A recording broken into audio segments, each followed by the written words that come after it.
بهار آمد، بهاری پرسخاوت زندگانی و طبیعت را روح و روانی نو عطا می نماید.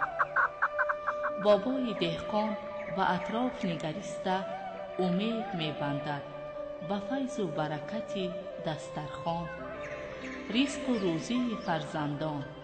شکر می گوید با تحمل، اندیشه و اخلاص، نیتی پاک و آرزوها.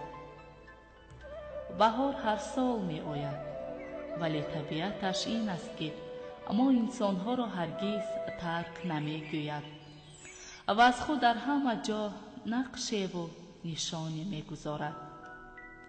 در پیراهن اطلس گلدختران، طاقه زردوزی و تور حریر نوعروسان، درز و سوزنی های چیوران، نقش و نگار سحرانگیز صورتگران به جلوه می آید.